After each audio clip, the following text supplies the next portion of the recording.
gang. Hello and welcome to another installment of Recalibrate. Reviewing life through the lens of scriptures reminds us that even on our best days, we need to recalibrate. I'm Dave Gifford, coming to you from the Pseudo Studio. Thanks for joining me. Going to be a little brief this morning, just as nature is healing itself and the animals are returning and all this other stuff that we're seeing. These stimmies have returned to the hospital. Not complaining, just simply stating. So this week I'm 3 for 3 so far, and I anticipate any minute now this thing going off and alerting me to the fact that there is another one. And that's okay. I'm grateful for the job that I have. I'm grateful that I'm able to serve my community in the way that I'm able to serve my community. I'm grateful that I'm able to reach those of you that are listening, those of you that are watching today through this little broadcast. And it's important for us to be thankful. It's important for us to cultivate a thankful heart. It's important for us to keep our minds focused on the things that matter and the things that are important. In point of fact, in 1 Thessalonians chapter 5, when Paul's writing, he gives essentially the whole chapter is a list of exhortations. And in the midst of that exhortation, he tells us to be on guard. He tells us to comfort one another and to edify one another and to practice the golden rule and to rejoice always and to pray without ceasing and to give thanks in everything. And as I was reading that chapter, that was the one thing that stuck out to me the most, is give thanks in everything. So every situation that we find ourselves in, we get to choose how we respond to the problem. We get to choose how we respond to the situation. Now, it doesn't say give thanks for everything. It says give thanks in everything. Now, years ago, I would have looked at this list and it would have just absolutely seemed impossible to me. I would have took it as a personal challenge and I would have tried to do every one of those things in and of my own strength and my own ability. But I view that list a little bit differently these days because of one little caveat that's on there. At the very end of that, in verse 18, he says, give thanks in all things, for this is the will of God. And when I see that, it changes the whole dynamic of this whole list. Yes, I'm told to do these things. I'm told to rejoice always. I'm told to pray without ceasing. I'm told to give thanks in everything. Yet at the same time, I know it's hard to pray without ceasing. It's hard to rejoice always. And it's hard to give thanks in everything.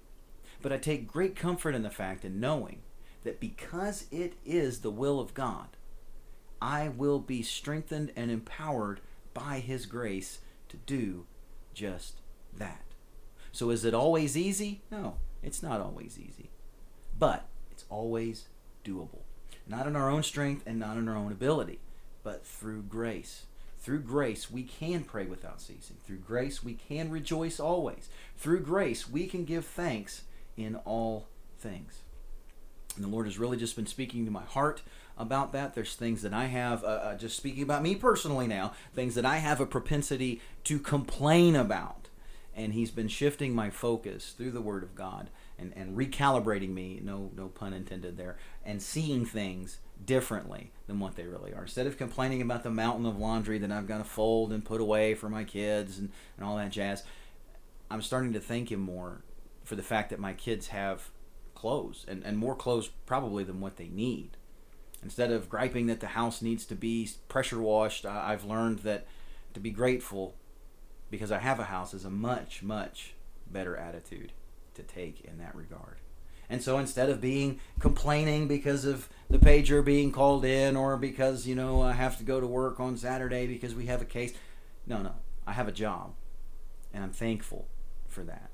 And until we step back and realize what we have, until we step back and realize what we've been blessed with already, I think we'll continue to fall into this modus operandi of complaining about every little inconvenience and every little thing. When we start to shift our focus and shift our priorities and we start to cultivate that thankful heart, things really do start to change.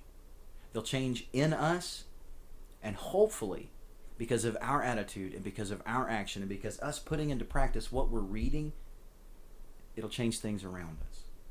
And that's my hope and prayer for you today and every day. And for myself today and every day.